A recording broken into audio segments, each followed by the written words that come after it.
interesting. The other day, I was shooting another senior shoot at Denver Botanical Gardens. So Hmm. they have a fee of $100. And I Oh, was thinking that that was a lot, but if you read the fine print, that's for getting people for it's the photo permit as well as allowing 6 people into the park, right? yeah. So, Oh, and okay. they say your shoot should only be around 2 hours, but we wandered around there for 3.5. No Hmm. one saw anything. And if you just if you just divide 6 people by $100, it's much less Then it would than be for their the price normal of fee, admission. right? Right, So right. you might as well just on a regular basis say, hey, I'm going to do a shoot, get your whole family in at a reduced rate. And just carry a camera around to make it look like you're doing it, even if it's just a family and that. The let's see, the one I did was at Hudson Gardens, and it was like a couple. It was like an engagement session, and that was, I want to say it might have been 50 because Hudson Gardens is free to get in, but I think to do a photo permit thing, it was like 50. Yeah, if you're going to do a lot of them at a couple of these locations, I think like that one, you can get like a annual permit for not that much more than 50, but for me, it was just that one time deal. You guys take a flash when you go over there to Garden of the Gods or Hudson Gardens, or you guys use natural light? When I did the Hudson Gardens one, I used natural light all the way through, and then I used flash on a couple. But there was plenty of shade in there, and there was at dusk you're able to get pretty soft light without having to use anything else. But at certain times, I suppose I did carry a flash around with me, but I only used it for a couple. How Yeah, about you, same Dave? same with me. I right when the sun was going down, I did use one as a fill light, but for Yep, the most part, and I just had it at a really, really, really low power. But right. you know, Yeah, that's kind of how I was doing that too. what I didn't realize is the way Jessica shoots, she waits not only at sunset to shoot because you get that nice glow, but it also there's so little shade there Yes. that she's actually using Pike's Peak as the sun goes down behind it, it gives you open shade from the mountains Yeah. being, you know, and I was having the same problem. Like if you take C-470 around towards Morrison, there's an area in there, South Park. Well, Roxborough, Red Rocks, Yep. South Park, they all have no shade, right? But you I've can done use three the of them over there. same, Yep, I've done three of them over there at that South Valley Park. yeah, South Valley Park. Uh-huh. But you can use her same scheme of letting the sunset behind the mountains Yep. give you open shade even here in the Denver area. So I think it's kind of a brilliant idea. So Along those foothills areas and that you can do that. I didn't even think of it until she kind of brought it up. So Mhm. Yeah, I noticed like a couple of the like high school senior ones that I did last year over there along that South Valley Park. We started before the sun had set back behind the mountains, but the ones that I caught like in that right as it goes down below and you get that kind of softer light. The ones that I was taking from that point on were seemed better than the ones that I took before that sun had dipped down below. yeah, like I said, sometimes just before the sun was going down, I was using the backlight from the sun Yep, as like a second light, and then just popping a little bit of a flash. But yep, you're right. Yep. I um I was pretty impressed that I could saturate the rocks pretty well with just open shade and Right. not have to worry about it. So Yep.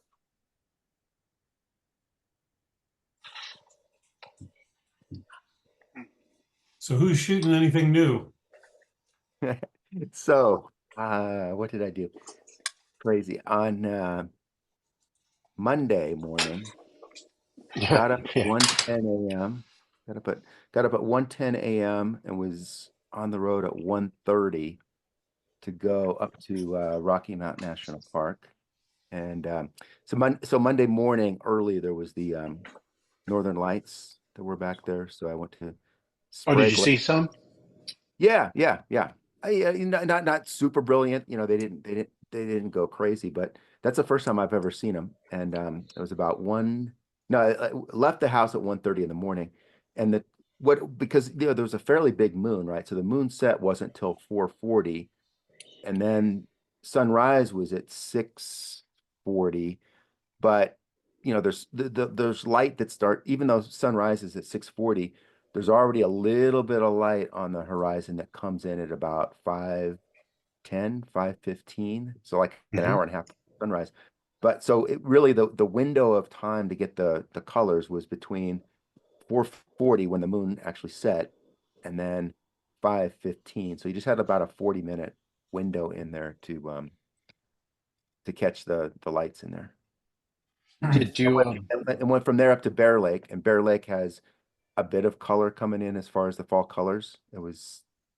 Earlier, it seemed like this year earlier because last year I went about a week and a half later than this, and there was about the same amount of color this time as there was last year about a week and a half later, and then came back down into like Moraine Park, and there were some elk down there, so saw those. So cut all three of those things Have they all started that the morning. rut yet? Yeah. Oh yeah. Yeah. Have you thought about just selling your house and having a motorhome and you just drive around? Because you could just go up the night before. You wouldn't have to get up at 2 in the morning, 1 in the morning. 1:10 a.m. was my Yeah. alarm. What? It's funny. My alarm set was at 1:10 a.m. and all of a sudden I kind of woke up and I looked at my clock and it was 1:08. So it was 2 minutes before the alarm went on. Do you just sleep in the basement when you do that? Your wife probably can't be too happy about you getting in the middle of the friggin' night all the time. Yeah, I try and be real quiet. Carino, y'all cleaned up from our fence debacle today? Yes, I had put ointment on those welts I got from those whippings. Oh, jeez. I appreciate you coming over to help. I got two more gates to build and two more fence sections if you're interested. My Are neighbor and you his brand. hiring talent for a No, project? it's free. You get a drink and we might feed you. That's about it. I'm on a budget. I'm on a fixed What, income, dang it. And you got a petting what, zoo. Yeah, oh, I got yeah. a petting suit. Oh, the fence between my neighbor and my house, we had a big windstorm whenever, not too long ago, and it broke a couple of the posts. And he has vinyl on one side of his yard, and so he says, "Oh, let's put vinyl on this side." And I'm like, "Well, I don't know." And so the original intent was we'd replace that section between us with vinyl, and I'd leave my two front sections, which were wood, and just leave them. But then somebody decided it all needed to be vinyl, and it wasn't me. So now I get to build three fences instead of one, and three gates, and all that fun stuff. Yeah, Bruce, we had this was about a year or two. I don't know which when it was, maybe a year and a half ago, something like that. But it was one of those really big windstorms, when it really came through. And our house, the posts, we knew they were loose just because when our dog would jump up against it, it would like wobble and so it would chasing squirrels and that sort of thing. So we knew it was loose and we knew we were probably on borrowed time or whatever in that. Well, one of those windstorms came through and just blew like a couple big sections all the way down. And so of course we've got this big dog that now all of a sudden he's got access to not just our yard, but the yard next to us. So I had to put up like before we could get it fixed, I had to put up kind of a big temporary that orange stuff they Yeah. use construction sites and so forth, and that I had to set up a big barrier out there so that he stayed in our yard and didn't go roaming across. Because if he got over to that other yard, then there's a potential he could hop their fence and go back into the green belt and other places and that. So And we had to hunt. figure out a way to corral him in. Yeah, no, it's just it wasn't on my agenda for the year, but it got on my agenda. So, and Trino helped a bunch today. It's about 60 feet of fence we put in. So Oh, okay. and tomorrow I have to build 3 gates and finish it off. Hope to finish tomorrow. Who knows? But the joys of home ownership. Boy, Carino's got the right that's idea. cutting into your budget for Africa and Morocco and Alaska and Yeah, I don't know. I think we're going to try to go to Caddo Lake, Texas in November. So I'm trying to put all the pieces together now. But I was trying to go with Jeff, but Jeff won't get back with me. So I guess I'm not going with Jeff. So Really? Because yeah, he did that one last year. He came back with some pretty good yeah, I stuff. talked to him earlier and we were trying to fix the date. And then I've been bugging him like, can we go on this date? Because he had a person that was going to change from one state to another because he's doing it 3 months in a row or 3 weeks in a row. Yeah. And I tried calling him, texting him, emailing him. So that's why I asked you guys if you'd seen or heard of him because I thought maybe he was not feeling well or was. I just haven't been able to get any response. So I'll check with him on that because I had emails with him as recent as yesterday. So on something yeah, else. I'm just letting you know it's a long drive. what to Caddo? Yes. Well, my goal is I know you can go to Shreveport and it's 45 or 50 minutes, but Yep. I looked at the flights and I'm going to do Dallas. It's about 3 hours, so I'm going to go Dallas in. So yeah, I'll be driving 3 hours. Yeah, because you can get out in and out of Dallas pretty cheap. Yeah, yeah, and I can rent a car for that, and Yeah. plus my wife has not really. She's been to Texas with me a couple times, but it'll be kind of interesting to drive that and see what's going on and all that good stuff. So, but anyway, we'll see what happens. I'm trying to. If I don't hear from him, I've already found a place, and I found a guy that'll do a boat thing, and I mean I haven't set anything up in stone yet, but I can make my way down there. It's not like, and then he didn't get to go to Cuba this year. He said that the State Department strongly discouraged them from going to Cuba for some reason, so they did not go to Cuba. Yeah. I was talking to him about that, and he said that exactly as you said, that was strongly discouraged. So he went. It wasn't necessarily going to be impossible, but they were pretty much against it. Yeah. So, um, I am gonna see where Trish is because I sent her the wrong link. And let's see. Oh, she sent me an email.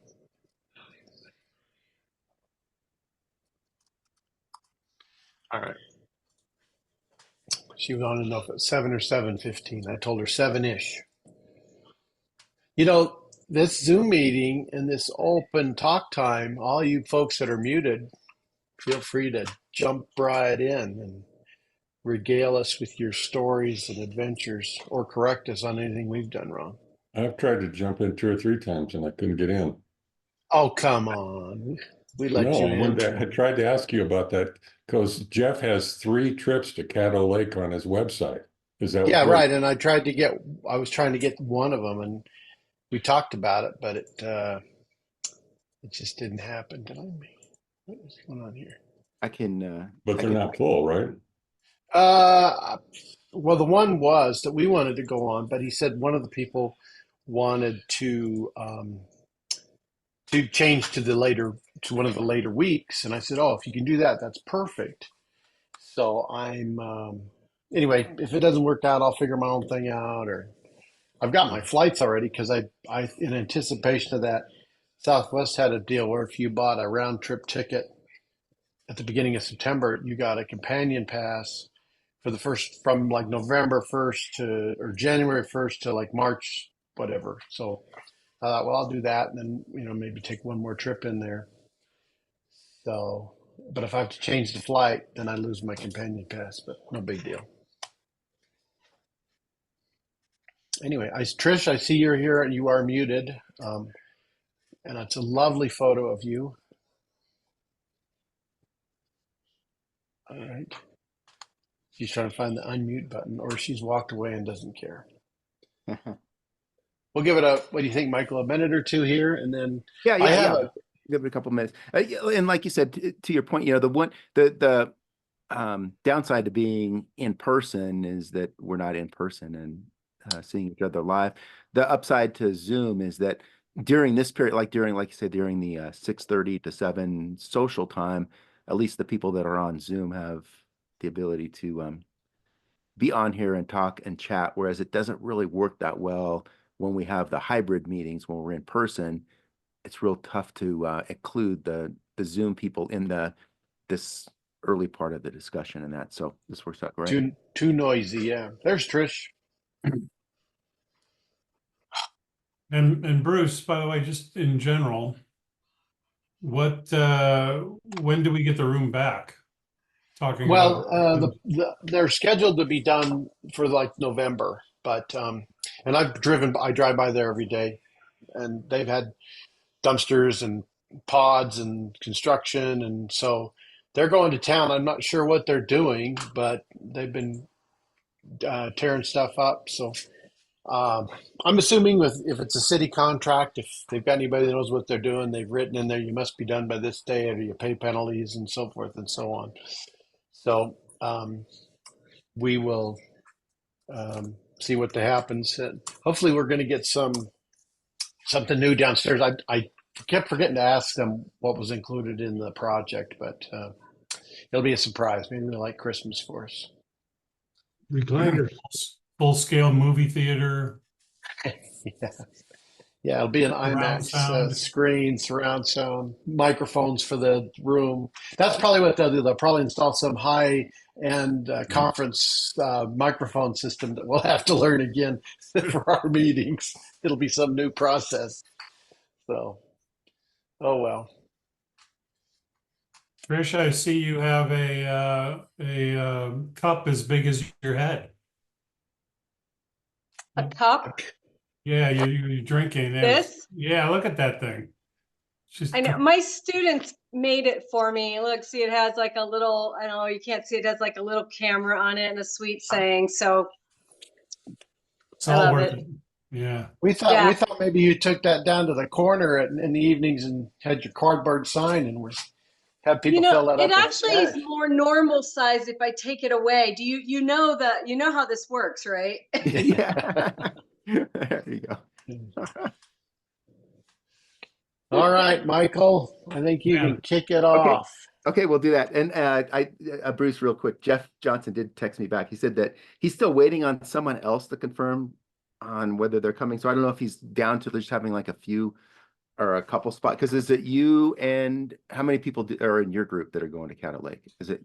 Well, it was my wife, Carolyn, and myself. I don't know if Jane's going to go, so it could be three of us. So Okay. He's waiting on somebody else, but he said he knows that you're on the list of trying to go there. So okay. I'll follow up with him again. Well, just tell him I'd like to know if he's still alive. He is. Like I said, he texted me back, so Apparently, you're on the contact list. I am not. So I'm not sure. I'm always on the positive list there, but I'm somewhere in there.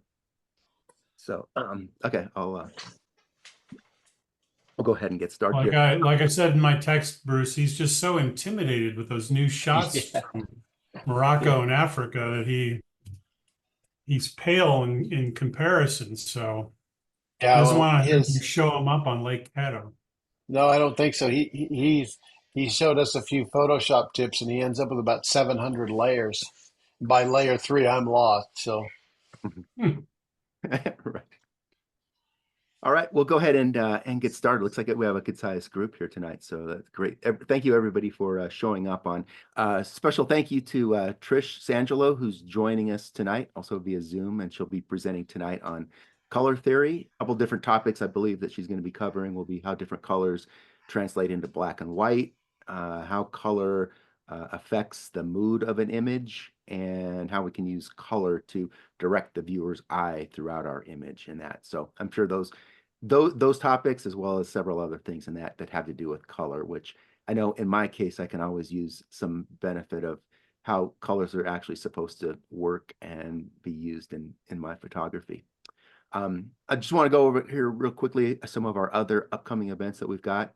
We've got October 2nd, which first Wednesday in October, is our last competition of the year, and that is the themes on that one are light painting and macro.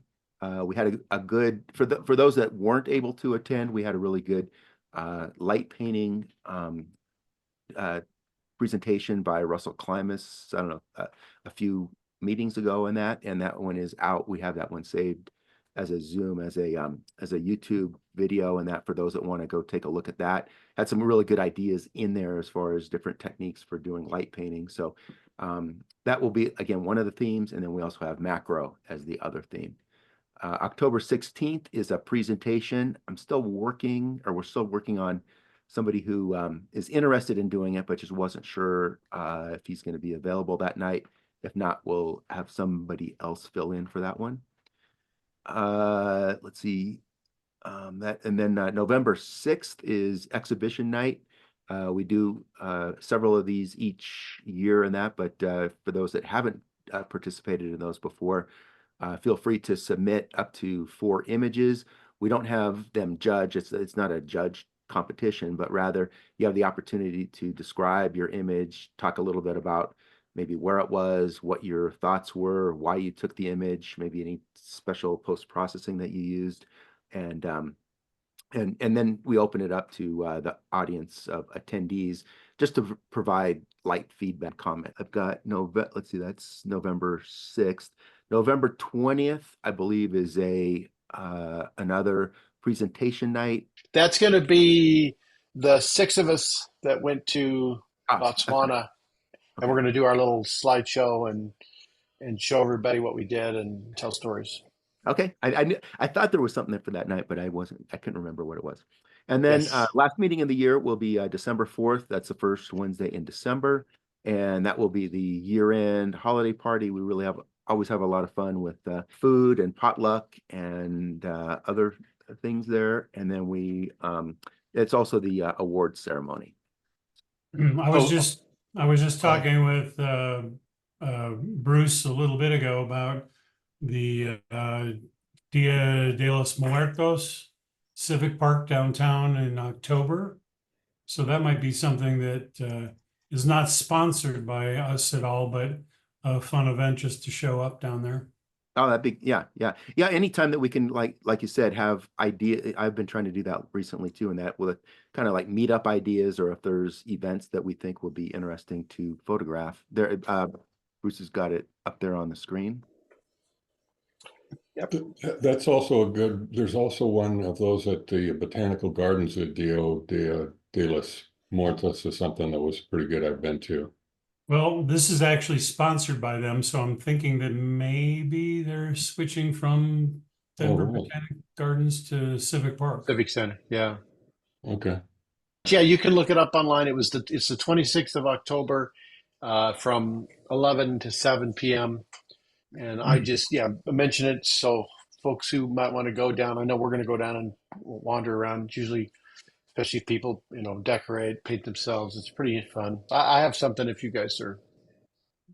Go ahead, and then I'll do the introduction here in a second. So I think you guys, you can see this is the 2025. We don't know for sure until end of October, because we do our application for the meeting room in October, and then about the middle of October, end of October, we know what dates we actually have, because we can be displaced by HOAs and stuff. But anyway, this is a tentative outline for competitions and of course the program dates. I wanted to throw this out for you guys on the board, and actually all the members.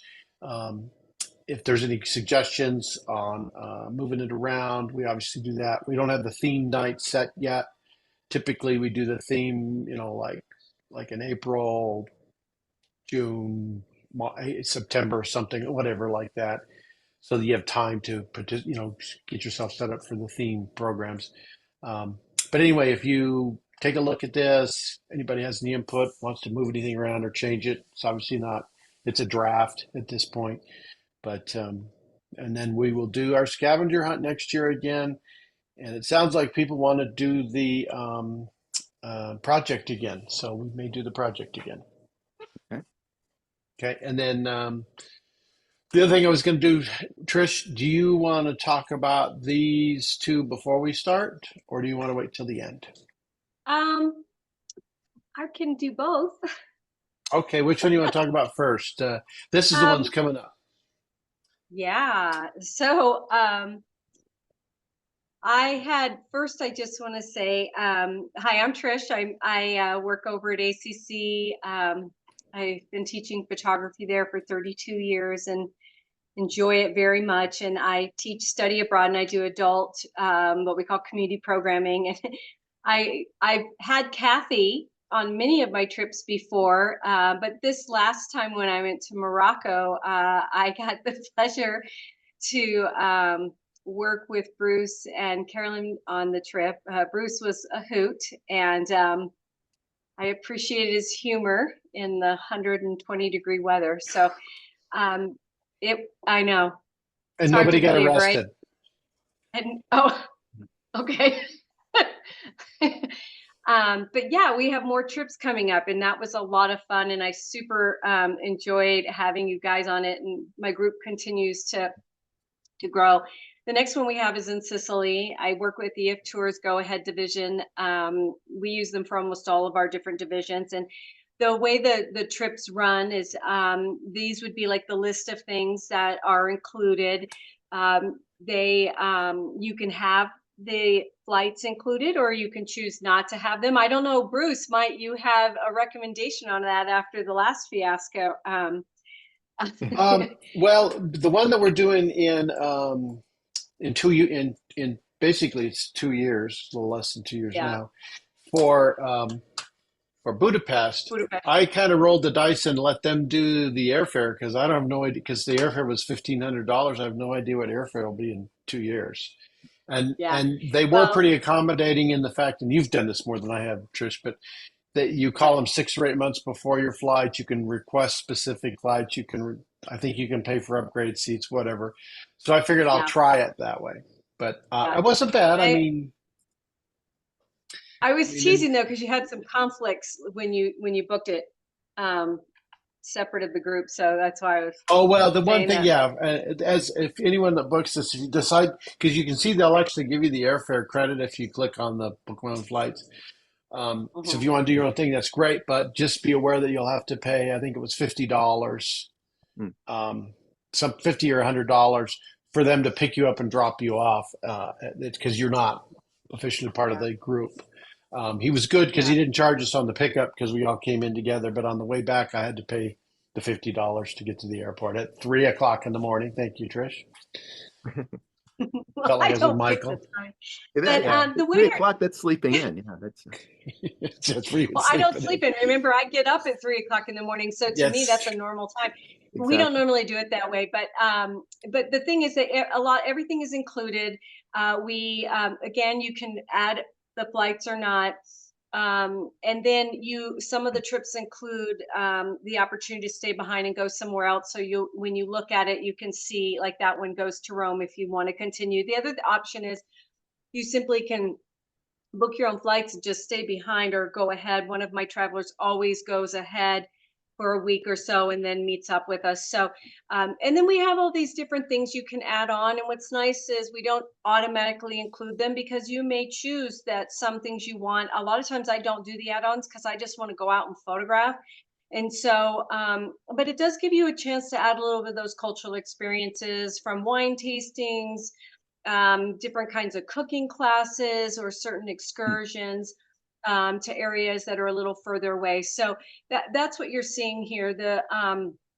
So we have Sicily coming up this coming or the summer in 2025, and then I listened to the group and they said, maybe we don't always want to travel when it's hot. So I put Budapest in October of 2026. So I kind of moved my tours around a little just based on what the group wants. I'm already looking at a few things for 2027. And why we start so early is out of habit because of college study. I'm used to doing that so that my travelers have time to raise their money. But ideally, maybe for even, our more mature population, that they may also want to be able to raise money as well. Now here goes my husband. He's going to come chase my dog down. Well, and what I was going to say for those of you that, I mean, the pricing is good, but you can see here on this one, Yeah. for example, if you set up an auto pay, there's no interest, and you can pay, $200 a month for 24 months, and so you can, if we want to go on the trip, you don't have to come up with, $6,000 all at once. You can. Right. Yeah, I think it Right. cost me $500 or $600 to book it, and then I pay a couple $100 a month, and Yeah. it's so by the time we get to the trip, I've paid for it. So, and they're Yeah. very And there's good as far as plans. go ahead. Yeah, they Yeah, just have different types of plans. So you can pick whatever plan works for you and add insurance, don't add insurance. There's just a variety of ways that you can sort of make choices with the tours. And the bulk of my travelers that come with me are artists or photographers. That was sort of how it started. So we're very creative. We don't always stay with the other groups. Sometimes we separate, and it gives us a chance to focus on our needs.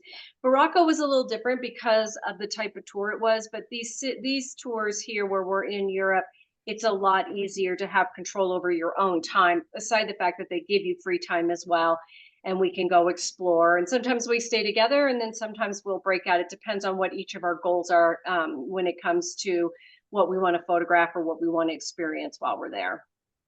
And Dave, do So you see the dates now? Can you schedule one of your trips there, and then you can be our private guide at these places? You've been to all these cities. You could take us to those cool places Yeah, where in the fact, I was stairwells are. just in Sicily in May, which was an amazing place. And of course, I go to Budapest at least twice a year, and Vienna and Prague. So yeah, I'll have to yeah, see they're what really beautiful. you know those back alley Budapest things, eh? Yeah, you'll have to send us a little map because I know on this trip there are a couple of free, like we do something on a day, and then there's a free day. So it's real like here's sightseeing, and then a free day, and then Mhm. so we have time to do our own thing on this trip. Yeah, Morocco was nice, but we were go go go go go, and right. we only went Oh, out I there was think a lot of once. travel. Yeah, there Yeah. was a lot of traveling, and it's not like you just go 1 hour. Mhm. We had to go 11 hours to get to an. But the other thing is we'll schedule times to meet and talk, and this is the kind of stuff we can do is who wants to do what are our goals? Do we have shared goals to photograph certain things or things of that nature so that we can kind of plan that out a little bit. All the cities are beautiful. I'm sure I only pick eye candy cities. And so being that's important to me. And Sicily is the land of my people. So that's, near and dear to my heart. But I wanted to mix up the different types of architecture and cultural experiences for the photos. So, yeah. And based on my experience with EF on the one tour we did to Morocco, and any interactions I've had with them, they are very easy to work with. You make a phone call, there's someone you talk to. I think they're all based in Massachusetts. They're very helpful. They're very friendly. Um, and then what was really nice about these tours, which Trish can attend to, is our guides were from Morocco. They lived there. So when you get on the ground, you're not like dealing with somebody that's like, what does this mean? I don't know. They knew everything. They spoke the language. I mean, we got stopped by the police and they dealt with them. That was Bruce's fault. No, I was kidding. No, it wasn't.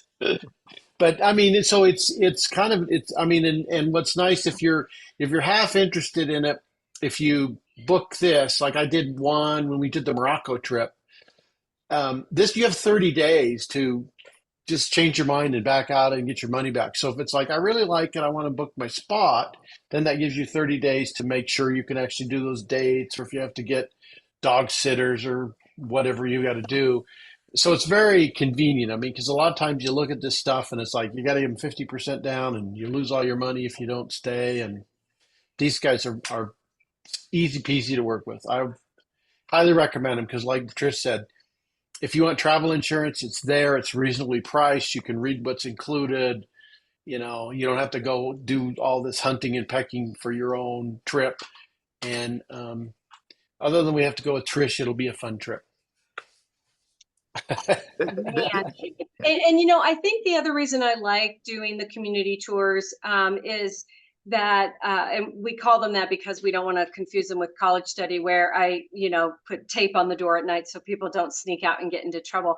I won't do that with these trips, but is that it is easy to get into some of the bigger places or more tourist places with no lines. And so, like when we go to Rome, we don't wait in the line to get into the Vatican. We walk right in. So that is one of the advantages, especially when we have slightly larger groups, is that we don't have to play the waiting game. It's done. And so that's where our local guides get us in and out so quickly. So for me, when I'm working with groups, I find it to be easier than navigating that. Let's say if I did the tours, which I could on my own, I don't have the same leverage that our local guides who live there do. And that's their job, is to get us in and out. If there's an emergency, which in my college study, we get a lot of those, they're there. EF's on the ground for emergency support, regardless of what kind it is. And I've used them. So there are some advantages of that. And then we just utilize the free time, or you can choose not to do something one day and add more free time if you prefer, because we're going to be more localized on these tours than we were in Morocco. Morocco was a whole other ball game for us. So we didn't get to do that as much. So Bruce, that experience was very different than what we usually have. Yeah, no, it was fun. We learned a lot. I enjoyed it. We didn't melt, even though it felt like we were going to do it sometimes. But anyway. Yeah. All right. So that's exciting. Yep. And at the end, or actually right now, or here in a bit, I will, in the chat, I'll throw my email address and all that stuff in there. And you guys, if you have questions, reach out to me. I'm excited to talk about color theory. Color theory, you know, it's funny, I teach dark room. I teach black and white dark room. I've taught color back in the day when you rolled it across the floor and you didn't use processing companies and do all that stuff.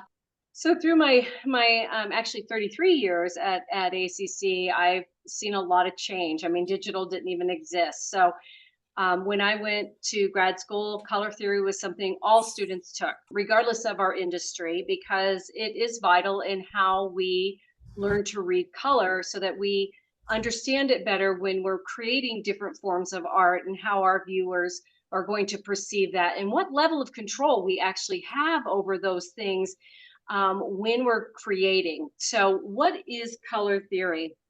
The three things, like, it's a lot. It's the science of color, right? But the three main areas I want to talk about, and I talk a lot about these in my black and white dark room class, as well as some of the digital courses. We talk about different ways.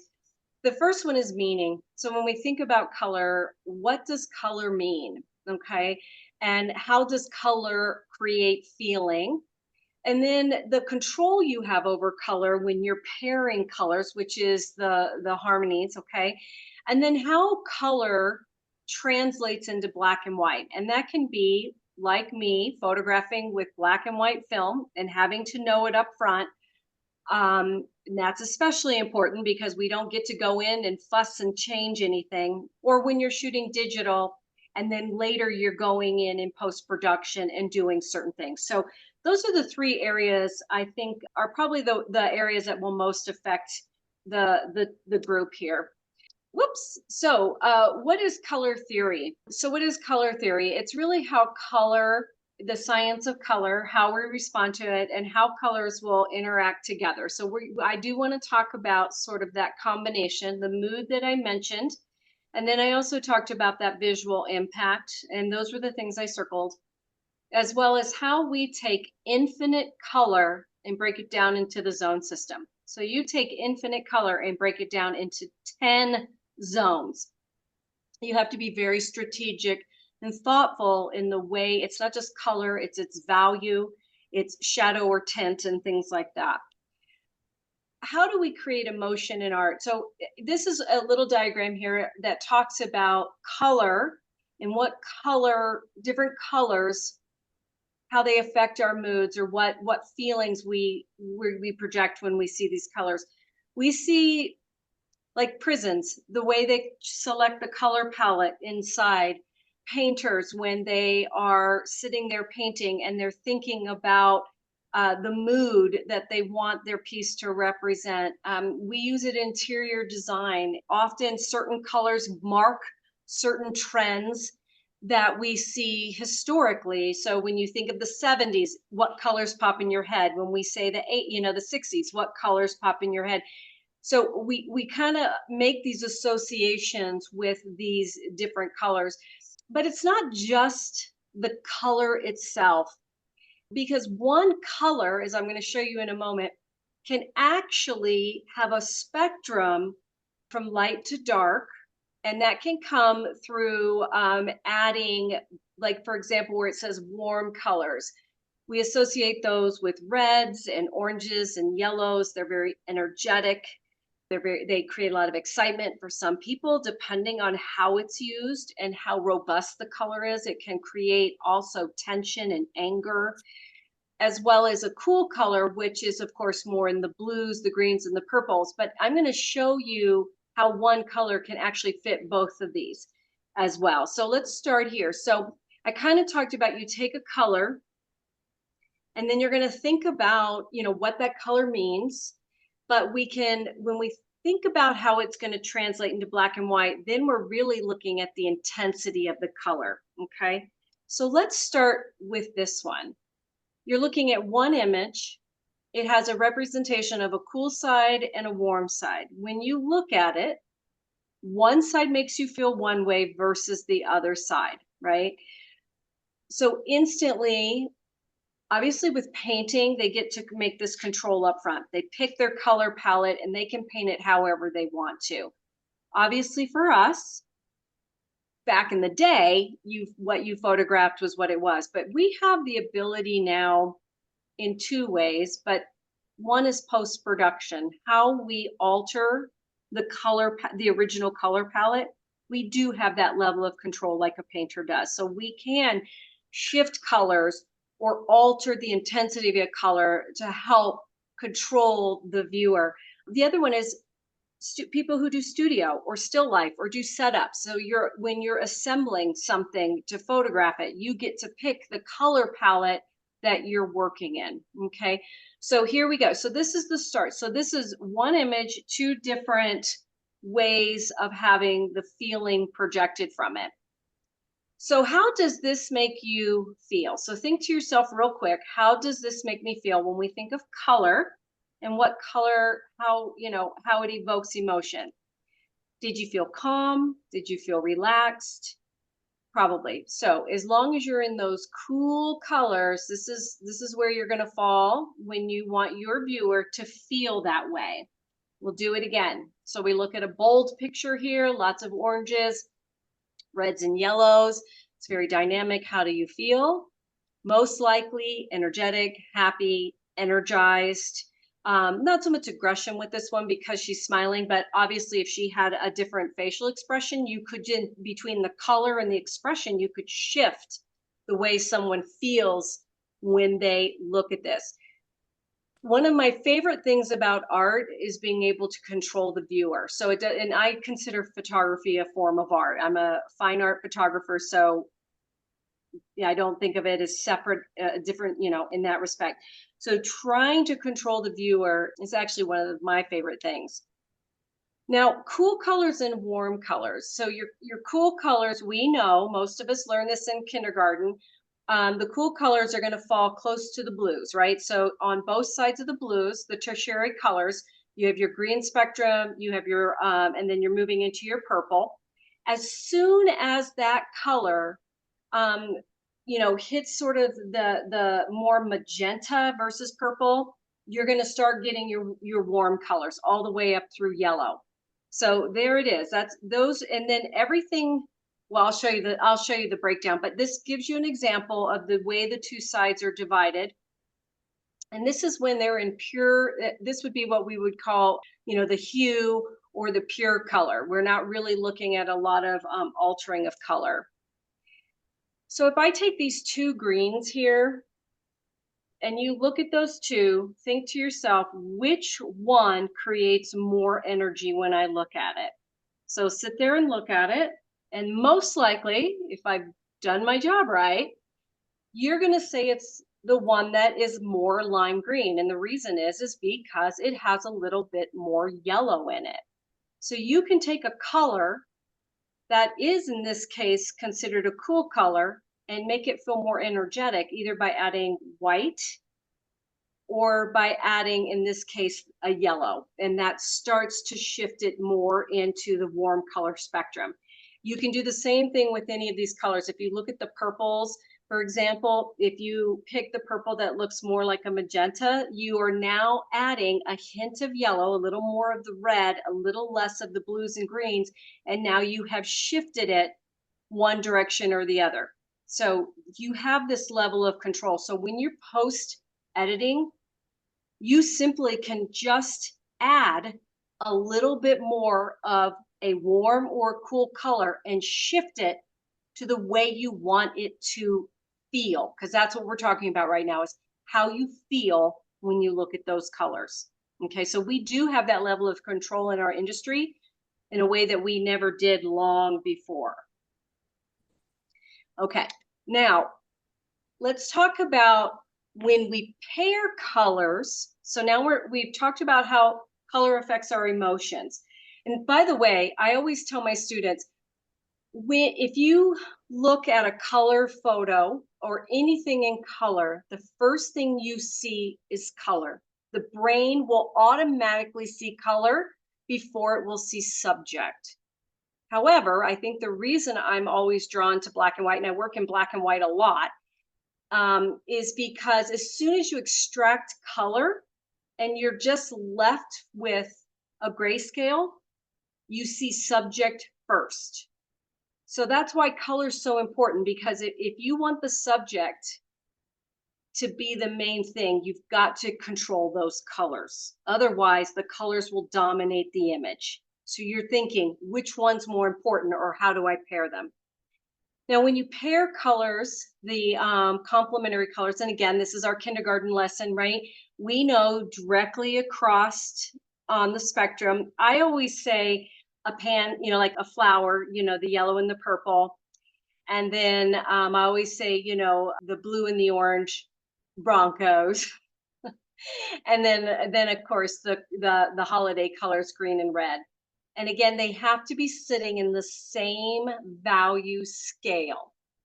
So meaning, for example, the hands, the purple and the yellow, they are of a similar value when we look at them.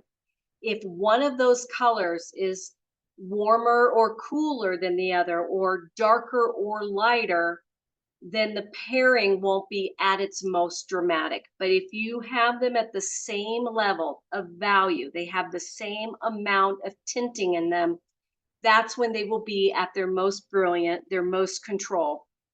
So when you look at these, if you were to shift any of those colors a little bit one way or the other, they no longer will be as dominant as you see them now. So if you really want to draw attention to something in an image, you simply pair it with its complementary color.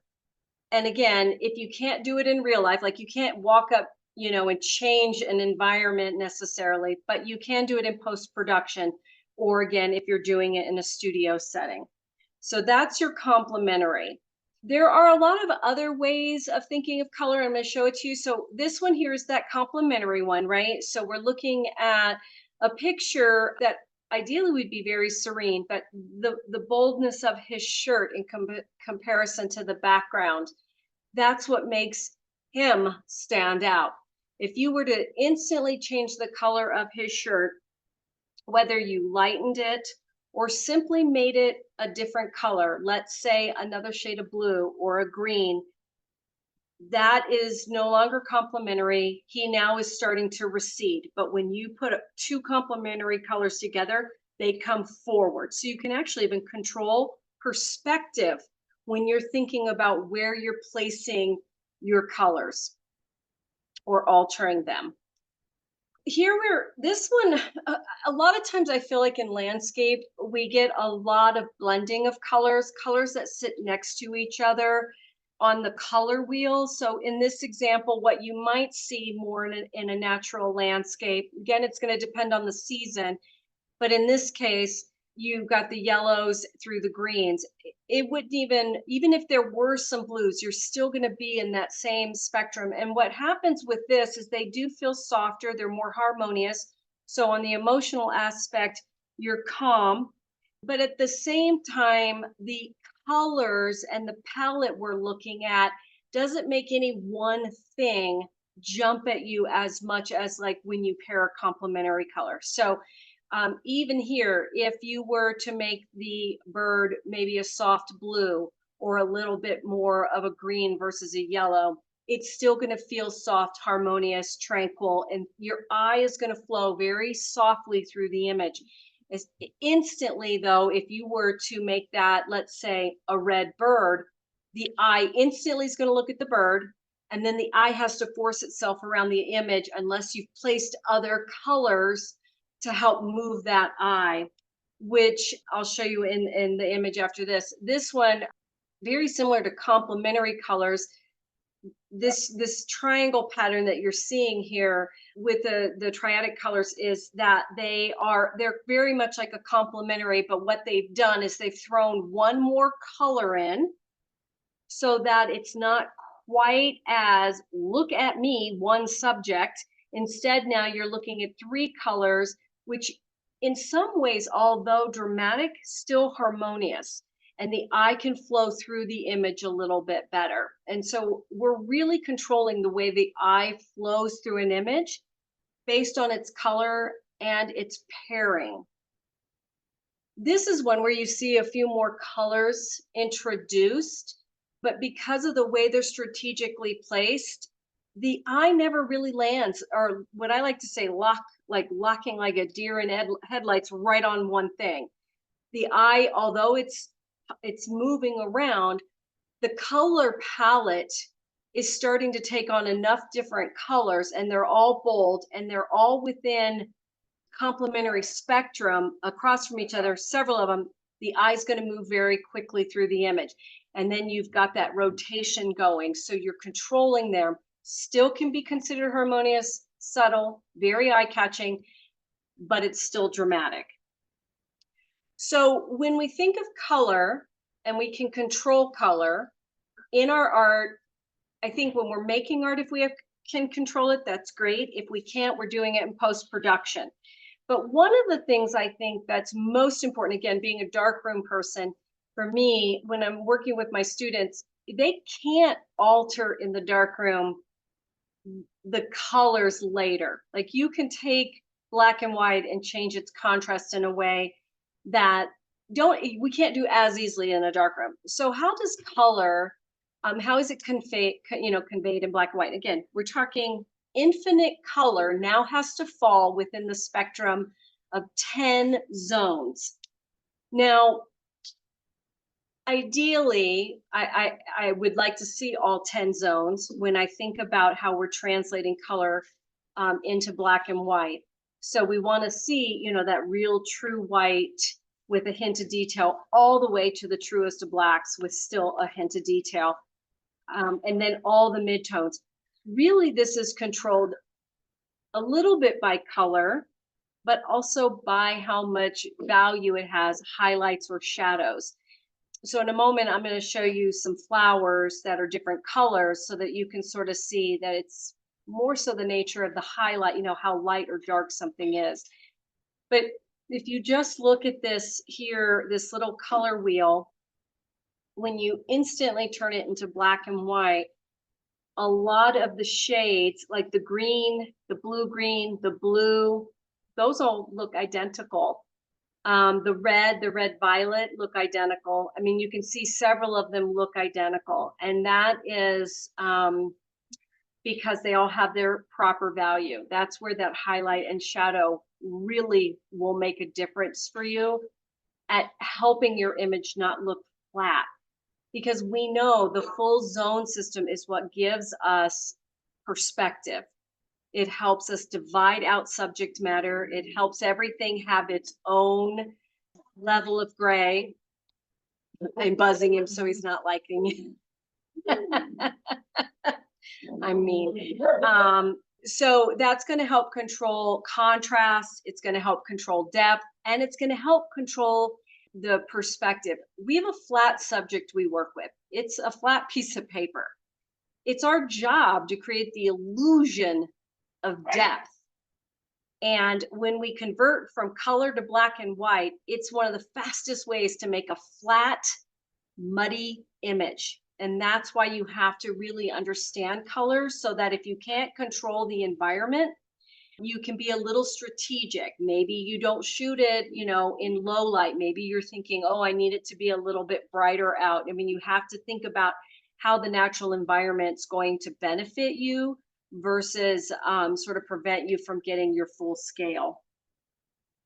So here are some examples of flowers. I was trying to pick a subject that they all were kind of similar. So yellow, for example, I'll have students say, we hand color also. I'll let them paint on photos, which we also, by the way, can, as you know, do in digital, right? So they'll say things like, I want a red rose. And so they'll go photograph a red rose and think they're going to hand color it. Or in digital, they think that they're going to be able to shift the color into a good red. And then I'm like, but you can't, because it's dark gray. And so I'm like, if you want it to be red, let's photograph white or light pink or light yellow, something in the light scale, then make it black and white. And then you can go in and alter that color, maybe hand color it by hand for real, like, with painting. Or in digital, we know that if we photograph it in red and then convert it, and you're like, oh, I didn't realize it was going to go that gray. Oh, it's blending into the background. Oh, the flower is the same, grayscale as the leaf. Yeah. So that's where you're going to want to think a little bit more about contrast and the diversity of your value when you transfer from color to black and white. Okay.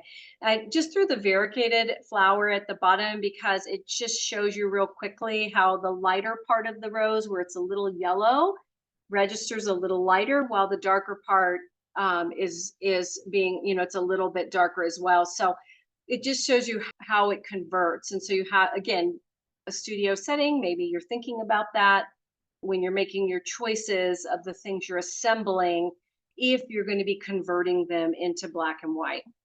I will say, when I see really strong black and white imagery, whether it's from a dark room or digital, often the person really understands contrast and value.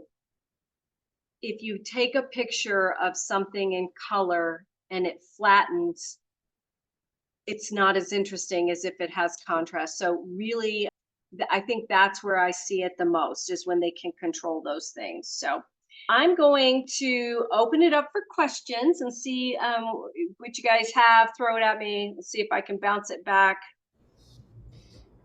I got a kind of a question. Do you play with red filters, blue filters, green filters for your black and whites to make them more interesting? And then to layer on top of that, you ever take a color image and throw in a black and white version at a lesser opacity to try to increase the depth? I mean, you can. So first of all, when you mentioned the filters, one of the things I teach with my students is we take a traditional red filter back like we did back in the day. We hold it up to our eye and we look at the world through that red filter, and it instantly shows them how color translates. It's funny, when I look through a lens, I don't see color. I'm trained to see black and white because that is really where I come from. That was my world for the longest time. So I do that to them to teach them just by holding it up, because it's going to be the most accurate of how it's going to translate to film. Now, we don't do filtering with my film stuff because they're so new to it. If something goes wrong, they don't know where it went wrong. So we keep everything as simple as possible, so we know, step by step where the mistake is going to occur. With digital, you could go straight to black and white, as you know, and you could put a filter on and control it. And you can look, this is one of the things that just was changed everything for us was that then you can look down and say, oh, I do or don't like that. Let me change that red filter to a green filter and learn how it's changing the contrast.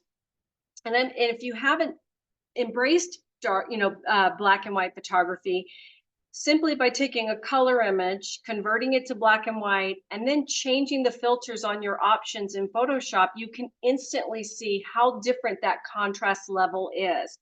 It really depends where you want to start that manipulation. I still like the pure image first and then the manipulation after, because then I always have that original one. Then I can do anything I want to it. If you do it up front and you make the changes, there's no going back. Even a raw image can't remove that filter. So that's sort of how I think as to what stage I'm going to do that. But those are all things you can do and try. It sounded like earlier when I was listening to the group talking, some of you like to really manipulate post-production. So that's really where you can play with it more and have more control over it. I don't know if that was an answer. Was it? Yeah, it definitely is. I mean, you can take a flat gray and then definitely with the filters make it more interesting. But like additionally, I'll try to take that same filter that I liked, and then just use it as a layer within a photo at a lesser opacity, so that the black and white, I'm sorry, so that the color image actually gains a little depth as well.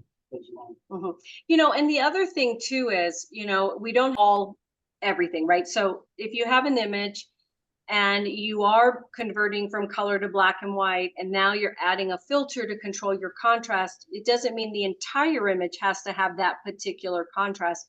You can pick and choose within your image.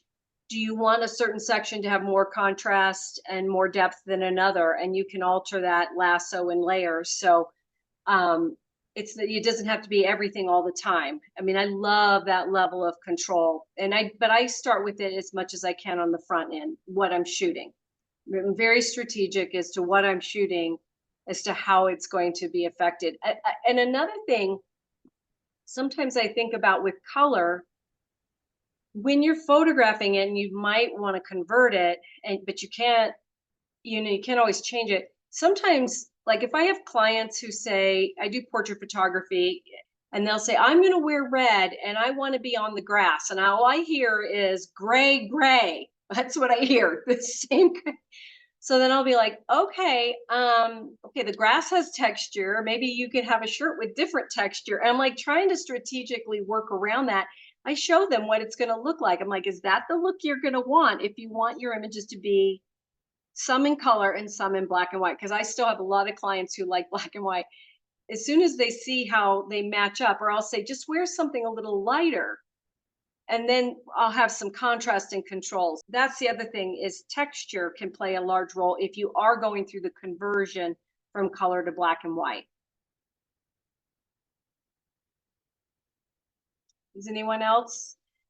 Maybe the pairing of colors, how you create drama, or how you can control someone's emotions. I'd like to hear that answer. Oh, well, I told you the answer. I want to see if someone has a question about it. Oh. So again, when you are, you're somewhere and you're photographing birds. I'm taking a group of students to Costa Rica next summer, and if we're looking at birds in the landscape and I see a whole bunch of red birds in green trees and a whole bunch of blue birds in green trees, I'm going to probably remind them those are going to pop and those are not. Which one are you trying to achieve? What is your goal? And try to control those environments before they start the shooting, let alone the post-production. So I mean, you kind of want to think through, what is the intention I want? If you're a purist, you get what you get and you're fine with it. But then for other people who like to pick at stuff, you're going to want to get in there and mix it up, and control it a little more. Do I want that subject to be stronger?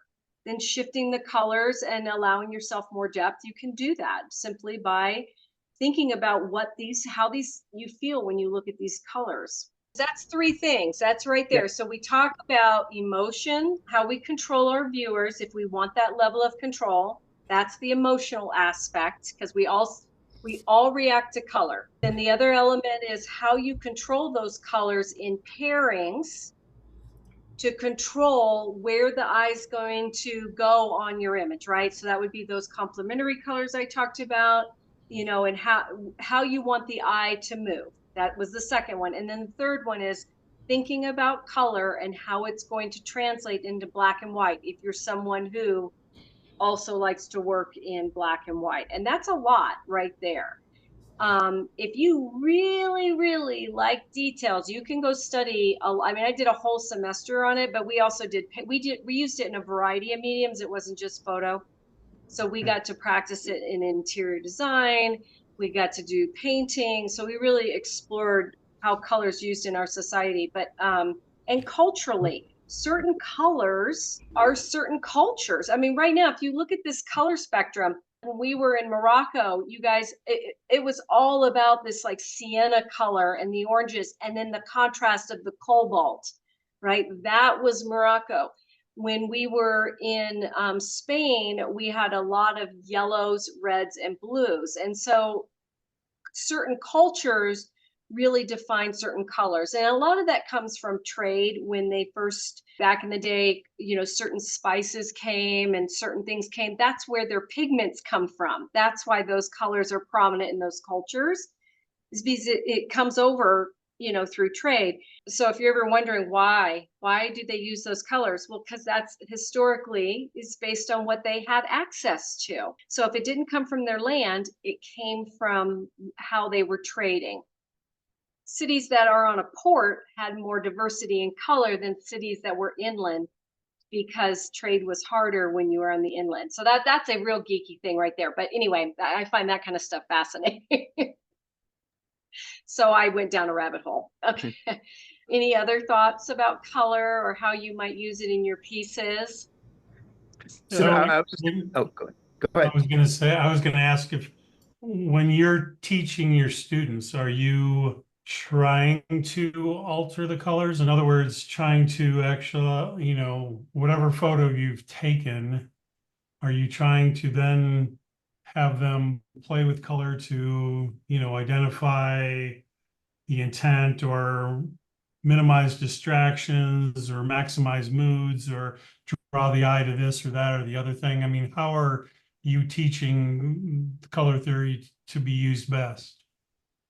Well, it depends on the assignment, but pretty much everything you just said. So it's all about intent, because one of our jobs is to make sure they know how to do certain things, right? So how do I teach them skill sets? So through the assignments, I give them different assignments that might be based on mood, or I want you to create an image that feels serene. They may shoot it that way, but they may choose to alter it. Or I want you to create an image that has a lot of energy. I want you to, and I need them to know how to do it. I need them to know how to do it in front of the camera, how to maximize the use of the camera, as well as how to do it in post-production, because that's my job, is to make sure that I've hit every one of those things. But as professionals, you already know how to do a lot of these things. So really it's more about intent. What am I trying to achieve? What is the feeling I want? What part of the image do I want to feel dominant? And then using those strategies and those skill sets to achieve, what the intent of the piece is. So it could come in a variety of different ways, but basically yes to everything you just said.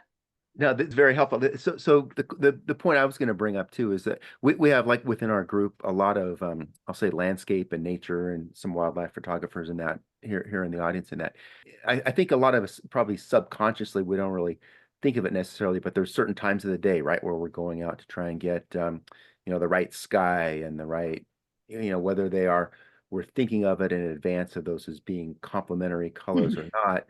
Part of it is just the quality of light and what we go out to. And then, more importantly, like as we're coming right into this time of the year, right, there's the complementary colors of, we'll say, like the yellow aspen leaves against, maybe some orange in some of the trees against the blue sky.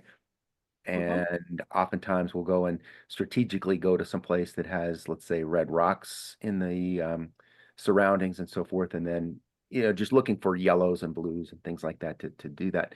So not necessarily a question, but I think, a lot of us subconsciously are going out there and looking for the scenes, and naturally they are, these colors that you're talking about. And again, not necessarily a question, but just kind of more of an observation. But this is real helpful just to kind of put into perspective of what it is that our eyes are seeing and what it is that we're oftentimes going out there trying to capture. Yeah, and another thing is, now that we've talked about it and we now understand why we subconsciously are reacting to it, some of it is just our early education that we can't remember anymore. Mm-hmm. The things we learn in, preschool and kindergarten.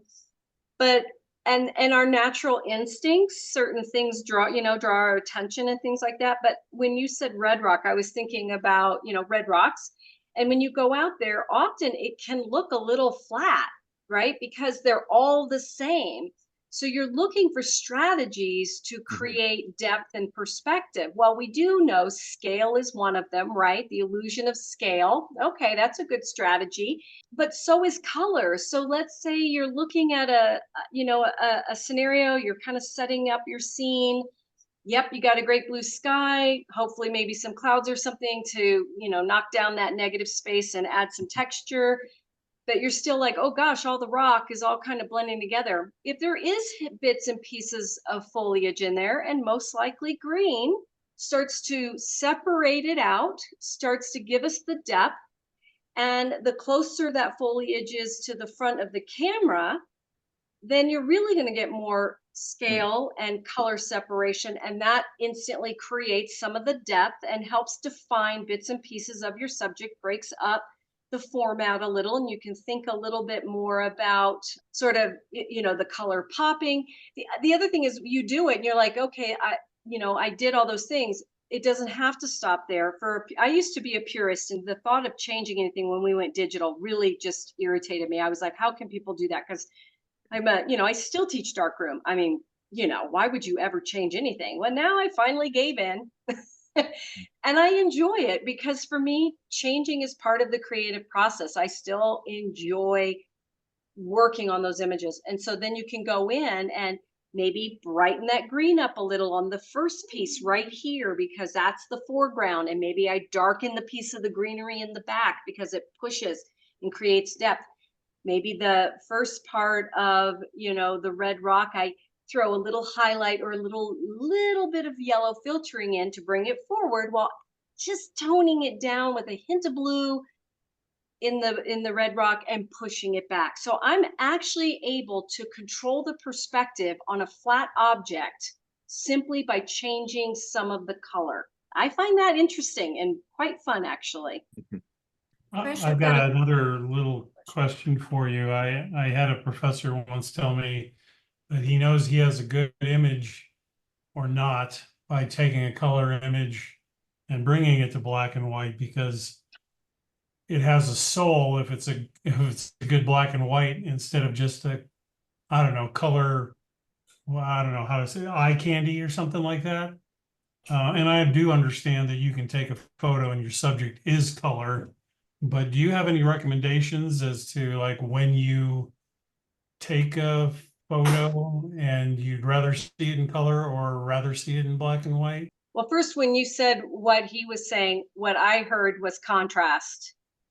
That's what I was saying. When I see a really good black and white, even if it's on more in the mid-tones or on the low end of the scale, because it's meant to be soft and emotional, it's not meant to be high contrast black and white, it's still contrast. As long as you have some separation in your values, the grayscale can be quite dramatic. It's when they're all muddied up and there's no separation. So that is what I heard when he went from a color picture to a black and white. But I think one versus the other is really about intent. I mean, if I understand the question properly, what I was thinking was some subjects might just be about color. It's less about subject and more about color. I think that's when color makes a difference, right? Maybe it's the pairing of colors or something unique about the color or the abstraction of color. I'm like, it really depends on the subject matter. And not all, I have learned as much as I work in black and white, I try to embrace color more now. Matter of fact, I'm about to be in a show that I only did color, which is so unusual for me. But the point of the color was I wanted it to have a certain feeling to it. And so that's why I went that way. So I do think you're either a purist and you like it in color, or there's a certain mood or level of control, whether you realize it or not, that you're drawn to. And so it's really about intent, I think. Trish, I've got a question. If when it's possible, do you rearrange things per color, or say a group, and you put somebody with a yellow top next to the blue or something? Or do you encourage your students to do that? Well, I'm always cautious what I encourage a student to do, as not to get them into trouble. I have been known to do some creative rearranging. I mean, when you said that, I remember when I had my students in Amsterdam and there were some flowers and I didn't like the flowers in the area that I was photographing. So I just kindly went, it was early in the morning, nobody was around. I went and swapped another neighbor's flowers for those flowers, swapped them out, took my picture, and then swapped them back. Now, I would never tell my students to do that because they would probably get arrested. But I have been known to move things, or if oh no, oh yeah, I'm a little naughty that way. Again, I keep it on the up and up. If I can't, I might shift colors a little if I need to have certain control over them. Again, adding that little bit, one direction or the other, cool or warm. But if I get to have a say, let's say it is a portrait shoot, and I will ask people, I mean, I have long conversations about color because I'm always like, do you all have to match? And who do you want to stand out? They'll go, the mom. And I'm like, she needs to have a complementary color then. And we talk about how that color is going to be projected onto film. Okay. Or I'm sorry, digital now. My other question is, use the words on black and white, contrast and value. And if you could say a little bit more about value, were you just referring to how it came out on the grayscale or your color wheel, or was there something more about value? So contrast, as we know, is the highlight and the shadow of something, right? And that's the contrast, the white and the black of something. Right. Value is the one you pick. So if I say they have the same value, like if you look at this color wheel right now, they're all in the same value. They have the same amount of highlight or shadow, each one of them, so that when you look at them, short of the color, one isn't more dominant than the other based on its contrast. So the value is that one scale. So like in painting, and we do this in some photo assignments as well, we'll say, we want you to create a scene. So let's say we're doing a studio setup. They get to pick their objects, but I might say, I want everything monochromatic. So they're allowed to pick a color, but everything in that picture has to be within that same color, all the different values of that color. So light to dark, but of that color. They can't introduce anything else. So when we say monochromatic, which is very known for being very harmonious, very soft on the eye, super easy to look at, no challenge at all. So yeah, that's what I mean when I say contrast or value. Yeah. Okay. Thanks. Thanks, Kathy. Does anyone else have any thoughts or questions? I don't see any other questions coming in. Excellent presentation, Trish. Thank you. It's a complex subject, but you broke it down, I think, pretty well for us to understand how we use it, how we could put it to work for us. Okay, yeah. Well, I enjoyed sharing that with you. I mean, who would think that you would need to know color theory, especially if you're in black and white, but it's like one of the first classes we take. So, well, I did put my information in the chat. You can always reach out to me and ask me questions about stuff like that. I mean, I'm a teacher at heart, of sharing and having those types of thoughtful conversations. So, but I appreciate you asking me. I know Kathy's been wanting to hear about color theory for a while. Yep. Thank you, Kathy. And then we'll have to put you on our list for next year for a judge once we nail down some of our competitions. We do open competitions, and we have a couple. We have 3 themed competitions. So I'll talk to Ooh, you that's about. exciting. Yeah, I'll talk to you Yeah. about what you feel like. What would be your what's your strength, and we'll probably have you. You can whip us into shape. Tell us how. Oh, I wouldn't have shot that picture like that. Well, I might be a little different than some other judges. I know some of the other organizations I work with, as I am the one who's very concerned with elements of art and principles of design, which color is one of. I'm less of a camera techie as, the things that we look at when we photograph them. So that's my specialty, is the elements of art and principles of design. So I would love to come and talk and jury. I do it every day in my job. So. Yeah, no, that would be great. That would be great because it does help to get the different perspectives, right? And different judges have different things that they look for, different things, and sometimes to hear like you just described, the things that you're looking at might be different than what another judge who specializes in another genre or whatever and so forth and that. So your attention to detail and color and so forth and that could be really good for one of our competition. Yeah. I'd like to. Can I add something else about the trips? Is people will ask me, "Oh, is it a photography trip?" And I said, "Not exactly, but we make it into one." That's where Trish guides us on places and angles and thinking about how to set up our photos, how to take the pictures, and she knows the tour company well enough that she takes the guide aside and says, "Now, you got to take us to some really neat places away from the tourists for good photography." So that's the bonus of going on a trip with Trish. It'll be a photography trip. And do you remember we were on the bus and we were driving somewhere, and I decided I didn't like where we were going because I wanted to do something different, and I grabbed Carolyn and I just took her right off the bus. And I think everybody was like, "What just happened?" Trish and Caroline just jumped off, and I had a mission. I wanted to work with her a little bit, and I wanted to spend some time with her talking and exploring. And it was probably one of the funnest days we had. Not sure she was as excited at first, but I think we had a really good time. So had a great time. Yeah. They kidnapped themselves and jumped off the bus. Yeah. I gave her very little notice what was about to go down. It turned out well, though. We got them back. Yeah. Yeah. Oh yeah.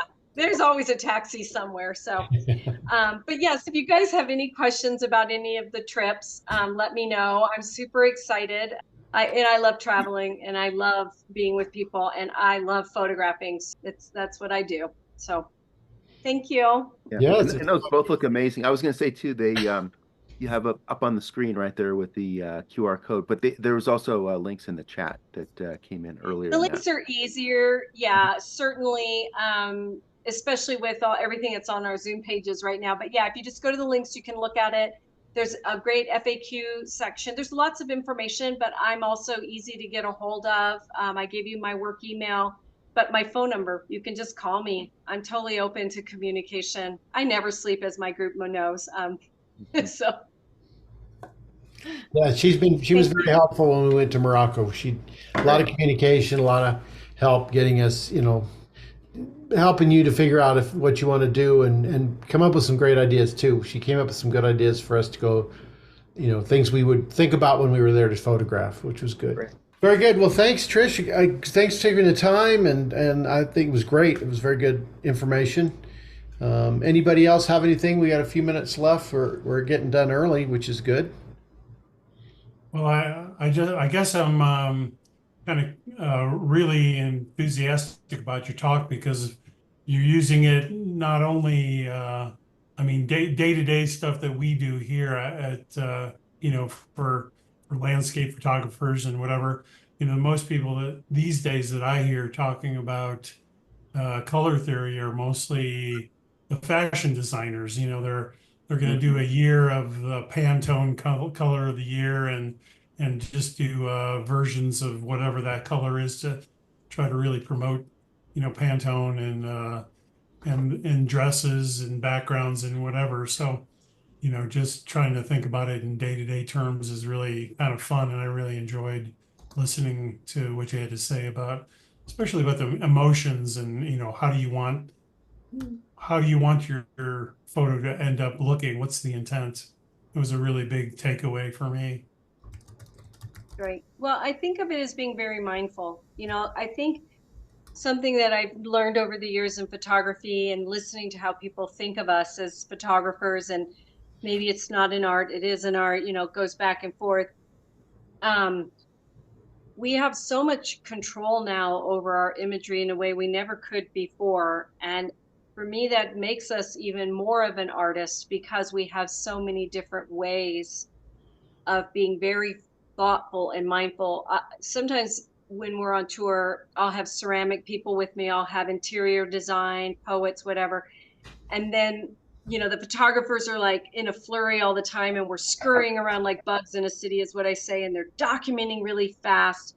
People go, you're not making art. And I'm like, no. We think wicked fast. We know our brains are so trained on the elements of art and principles of design that when we look at something, our hands and our eyes, like it's all synchronized. Boom, boom, boom, boom, boom. So much thought happens with every, press of the button in a way that a painter who sits there for 8 hours, which sounds like torture to me, painting one picture. I'm like, the things we accomplish, I think they think we're not thinking, but we're just thinking really, really fast because we're so trained. It's so intuitive to us. And I think that when we take that extra step, like you said, of being more mindful of the color palette or the things we're documenting or how we document it, it becomes more of an art form more than ever. Versus the way people look at us as photographers. I get really irritated when someone go, oh, it's just a photo. Oh, it's so easy. You just do this and you just do that. And I'm thinking that's because I'm better at doing it fast than you are. Bruce, there's a question in the chat that Kathy put in there about can you find a way for the meetings from the website? It does go to YouTube, and it's there on our website. It's not easy to find, but there's a link up in the upper left that has like a YouTube symbol. And then when you go to that, though, there's a passcode that you need to use, and it'll bring you up to the programs broken out by years, I think for about the last 5 years. Yeah, if you just have to go to, you go from here, you go to the About Us tab, Members, and then here is the video archive. And then just email me, Kathy, and I'll send you the password. We had to do that for the 503C or 501C comp thing. And then I'll enter it. I think I got the right password. Yeah, so then you can see they're all broken down by year. And at this point, you can go in and watch any of the videos you want at your leisure. And I did, when I was putting your presentation together, I borrowed information from the web and I tried to have the links on there. So I don't know if it'll work on this format for the links, but if any of you want to see the original photographers that the imagery was made by, or where those information, what those sites are, you can email me and I can send you those links so that you can get it from the original sites, which are much more in depth. Okay. That might be good. That might actually be, if you want to send those to me, Trish, I'll include a slide in the video that'll have the links for everything down below so people can click. I will do that. Okay, perfect. Yeah. Awesome. Yeah. Okay. Thanks, guys. This was great. This is a lot of great information here tonight. Thank you. Fantastic talk. Very good. Thanks again, Trish. You're very good. Thanks. Thank you. Okay. Bye. All right, everybody. We'll give you back a few minutes of your Wednesday. Have a good evening, and we'll see everybody virtually again the 2nd of October. Again, that is the themed competition, light painting and macro. Macro, yes, that is correct. All right. Great. Thanks, everybody. Have a good night.